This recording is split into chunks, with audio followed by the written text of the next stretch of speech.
तो आपको मतलब ये इंस्पिरेशन कहाँ से मिली कि भई आपको आर्मी के अंदर ही आर्मी स्कूल मतलब आपने आर्मी स्कूल ही क्यों चुना? स्कूल तो बहुत सारे होते हैं, बहुत सारे हैं, बट आर्मी स्कूल ही क्यों प्रेफ़र किया आपने? because sir, my grandfather was in army. Okay.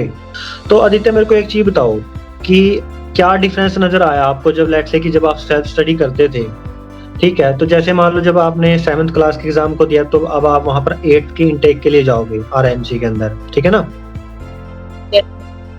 तो जब जो वो सब्जेक्ट्स वही आते हैं जो आप 7th क्लास में पढ़ते हो एग्ज़ाम के अंदर वही सब्जेक्ट्स पूछे जाते हैं? Just no sir, the syllabus is different. Okay, क्या डिफ़रेंस होता है सिलेबस में क्या एक्स्ट्रा चीज़ पूछी जाती है वहाँ पर? Sir, the topics are same, but it is the topics are asked deeply. अच्छा मतलब डीप मैनर के अंदर पूछे जाते हैं वो। तो किस कौन-कौन से Yes. सब्जेक्ट वहाँ पर? एग्ज़ाम के अंदर आपने कौन-कौन से सब्जेक्ट देखे वहाँ पर जब आप एग्ज़ाम दे रहे थे आरएमसी का? So maths, English, GK, science and general knowledge. तो तकरीबन आपके 5 सब्जेक्ट ही आते हैं। तो कितने मार्क्स का पेपर होता है आपका आरएमसी का? So maths 200 marks, English okay, 125 marks and GK 75 marks. ठीक है। Okay, that's great.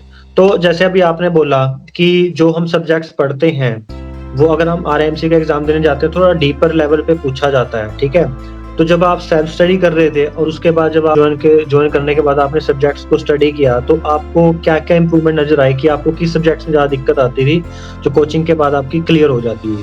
सर मेरे को सेल्फ स्टडी में जीके और इंग्लिश में दिक्कत आती थी जो कोचिंग के बाद क्लियर हो गई थी और ठीक है, सिलेबस भी मेरे को अच्छा समझ में आ गया था। ठीक है। तो उसमें आपको इंग्लिश में क्या-क्या लेवल इम्प्रूवमेंट नज़र आए अपने? सर इंग्लिश में transformation of sentences, articles and active passive में मेनली डिफरेंस आया था। तो आप ऑनलाइन क्लासेस लेते थे? Yes sir. तो आपके जो भी डाउट्स होते थे, चाहे वो आपके मैथ के हों, चाहे आपके इंग्लिश के हों, चाहे जीके के हों, तो आपके टाइम टू टाइम सॉल्व होते थे वो? Yes sir. सर मैं मैसेज दूंगा कि सर टाइम मैनेजमेंट सीखना चाहिए मैथ्स में क्योंकि मैथ्स पेपर छूट जाता है ओके, और इंग्लिश में टॉपिक्स वो लेटर्स का जो मेन होता है उनको याद रखना चाहिए फॉर्मेट को।